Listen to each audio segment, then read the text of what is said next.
Story 1.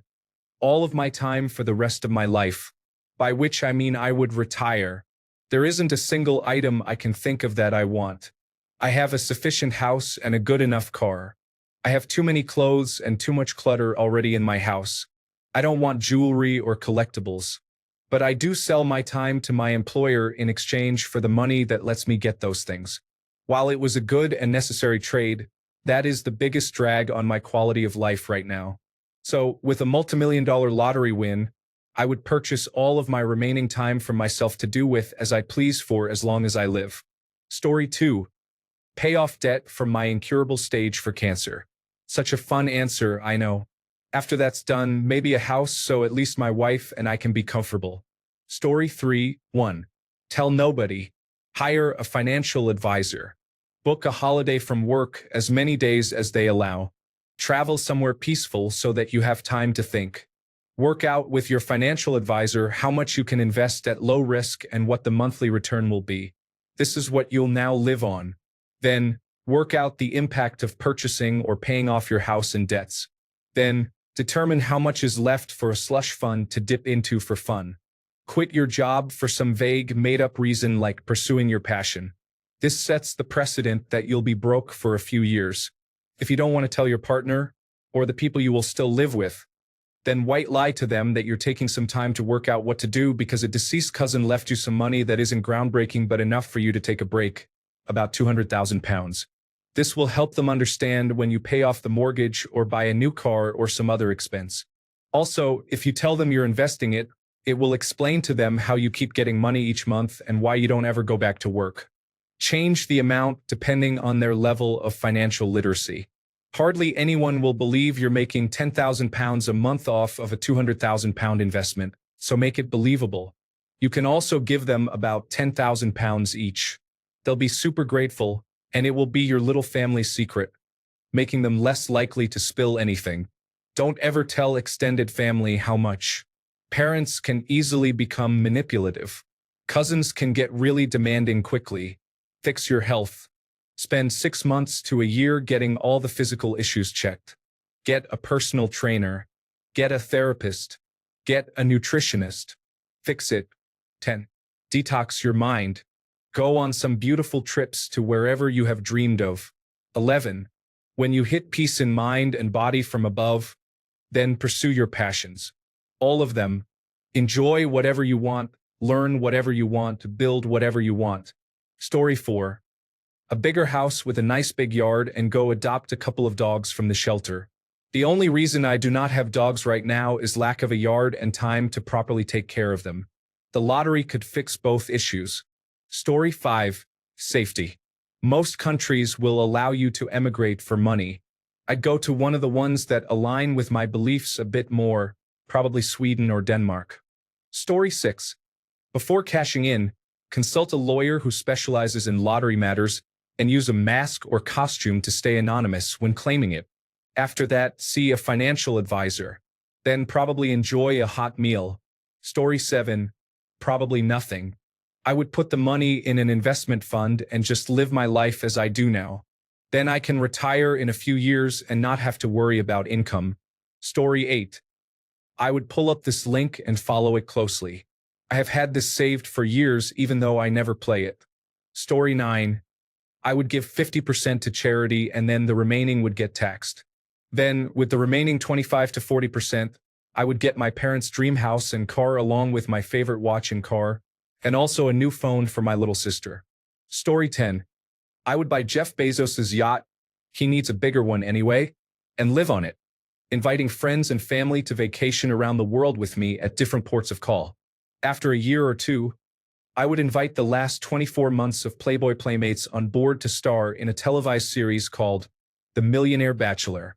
We would all go from port to port on dates. We would film the dates in interesting towns, charming villages, and dazzling points of interest, all set against a backdrop of spectacular vistas. At the end, I would select a playmate for an engagement proposal. Story 11. I'd buy my house outright that day and get someone in to survey it and look at things we can do to improve it for renting out. In the next few days, I would look to buy a new house, a car, and probably plan a holiday to deal with everything. Story 12. Pay off debts. Buy new cars for me and my partner. Not supercars, but nice new cars. Give our parents enough to live comfortably without working, and put a good chunk in our kids' accounts so they won't have to go into debt for university and can buy a car and have a deposit for a house when they're old enough. Story 13. Define millions. Are we talking $2 million or $500 million? I'm definitely buying differently with each, but the first thing I'm doing regardless is paying off debt and setting money aside for kids' college. Story 14. Very first thing would be all the different kinds of cheese that I can find, some sourdough baguette and different meat cuts. Maybe some grapes, olives, and such. Then call my friend and share all of that while discussing where we should go take a vacation. After that, pay off debts, move somewhere warm, and live off from stock indexes. Story 15. I would buy a team of assassin hackers who would track down Reddit users who post, "What would you do if you won the lottery?" questions and disable their internet devices. Story 16. Buy 1,000 acres surrounding a small lake with trout. Spend decades learning the nuances of trout fishing. 1 week fishing trip every 3 months to go deep-sea ocean fishing for striped marlin.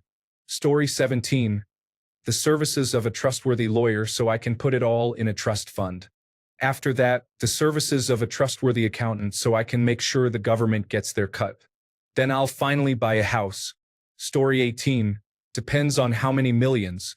A couple of million, I don't change my lifestyle and invest it to retire a little earlier. Over 10 million, I upgrade my lifestyle, bigger house, nicer location, invest the rest, retire early. Over 100 million, I quit my job and upgrade my lifestyle. Story 19. A lawyer, not just to set up the anonymous claiming part allowed in my state, but to set up appropriate ways to be able to gift some to family and friends. It's been a running joke with a friend of mine that if I ever tell her that she and I have an appointment with a lawyer but won't tell her why, it's because there's a non-disclosure agreement and a lot of money on the other side of that non-disclosure agreement. Because I don't need anyone else knowing I have money. Story 20. Besides the boring stuff, I would book a flight and get one of those suites on an Airbus A380. I think it costs around $10,000 and it's like 3 rooms, including a living room and a bedroom. Story 21. I would buy a townhouse in Kensington for about 20 million or so and rent it to an Irish traveler family. When the neighbors get fed up with the 4x4s parking all around the crescent and move out, I'll buy their house at a knockdown price, then pay the travelers to move out and make a profit. Story 22. I would go off traveling for about 6 to 8 months and then come home and decide what to do with the rest. I would definitely buy some property in Europe for a place to go when traveling around. Story 23. I'd get my dad into the only assisted living place that he thinks is nice. Or maybe buy a house near the ocean for him and hire a full-time caregiver. Story 24. I will have my last poverty meal, take a shower, and rinse the poverty off me. Then I will quit my job, get a personal trainer, and take a lot of cooking classes. After that, I will just ride the vibe off into the sunset. Story 25. I would go out and buy food for the homeless. The odds of winning are so low I would feel that with such luck, it would make sense to bless others before enjoying it myself. Story 26. Saying that it's Powerball levels of millions. I'd get a good-sized house, not anywhere near mansion-sized but big enough for a few guest rooms. After that's done and filled with furniture, I'd give enough money to my brother to ensure he can do the same. I'll provide some help to my immediate family for good measure. Then I'd put the rest in as many accounts as needed to ensure I won't have to work again. Story 27. The first thing may not be the most expensive, but an all-expenses-paid trip for my mom to the Grand Canyon. I'll hopefully be able to finally purchase a home for myself, and I will no longer have to feel I need to hold on to this job. I could find a less stressful job with more pleasant people around, even if it means I have to move to another state. Story 28. I would get a house with enough room for dogs and for a basketball hoop. If it was millions of dollars, I would build a house with an indoor basketball court. Story 29. My freedom. I would live life on my terms and not have to worry about a workplace and navigating the waters of what it takes to continue being gainfully employed. Story 30. Likely buy a house right away and furnish it since I have a baby coming. Car for my wife. Keep enough so that she would not have to work for a year. Invest quite a bit of it. Donate a good amount to different causes, as well as some for the 2028, hopefully, United States presidential election. Story 31. Get an attorney.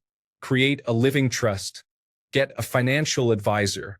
Take a lump sum. Invest. Live off dividends. Then from there, you can buy whatever you want on your list.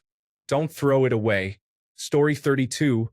I would buy all the toilet paper.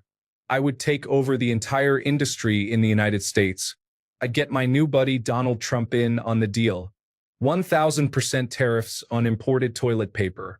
Then I would stop making single ply and take the width of the rolls back to where they were 30 years ago. I'm talking end to end of the roll hanger, wider than the palm of your hand. No longer would you need to wrap your hand up like a mummy. Does all this sound good? Are you with me? I'm sure you are. Half of you are sitting on the toilet reading this right now. This is where my plan turns to gold. I would increase the price of toilet paper up 500%, like it was a life-saving drug. That $11.88 18-pack? Now it's $59.40. What are you going to do, not wipe? Don't think so. Buy that cheap Mexican one-ply. It's the same price, thanks to tariffs. Once you're used to $60 toilet paper, it's going up to $80. I'll keep raising the price and you'll keep buying it. Because that's why. Story 33. Pay off debt. Buy a new house.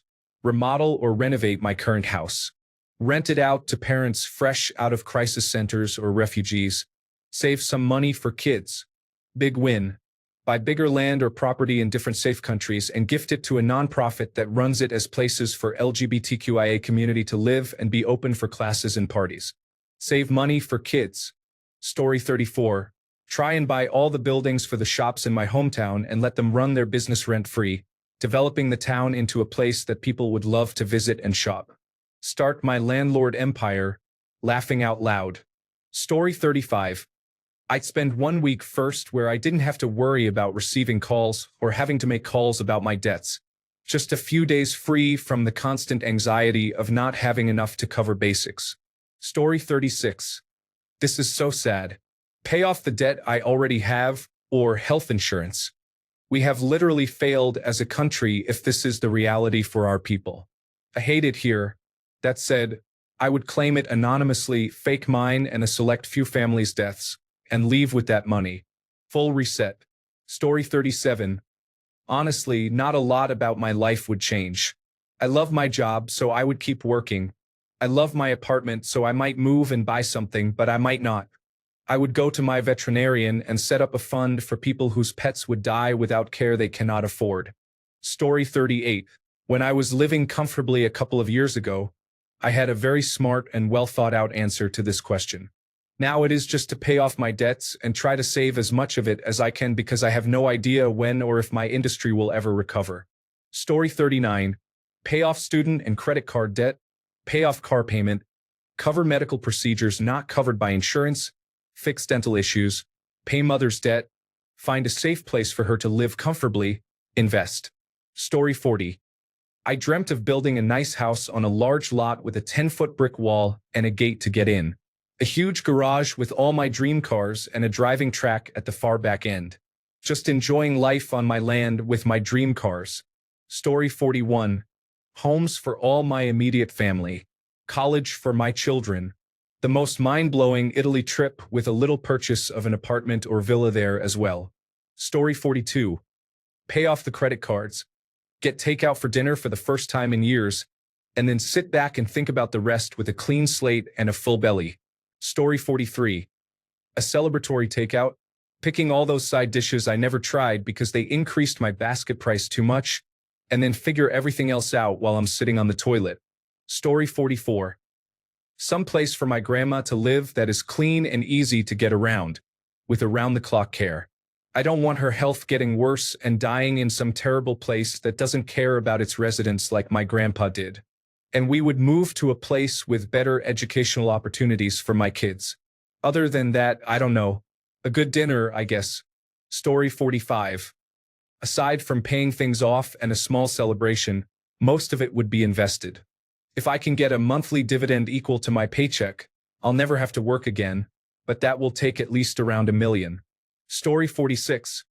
Autonomous house with solar panels, water treatment plant, and automatic trash disposal, fastest lifetime satellite internet, lifetime food supply with continuous delivery, build an impassable wall around the house with full cameras and alarms, a delivery facility for easy delivery of anything and everything without my intervention, lifetime underwear supply, lifetime computer parts supply delivered automatically every 2 years, so that I never have to leave my house or interact with anyone again for the rest of my life until the day I die. Story 47. I have an in-law that manages finance for some extremely wealthy clients. First thing you buy? A good lawyer. Once people find out, they will literally crawl out of the woodwork from years past to get a piece. Story 48. I would go to every little local restaurant in my community, one at a time, and give a generous bonus to the hardworking people who patiently feed us for little to no money. Then, from mailbox to mailbox in my neighborhood to start. Then, I would set a little aside for my family and keep going in the community one by one.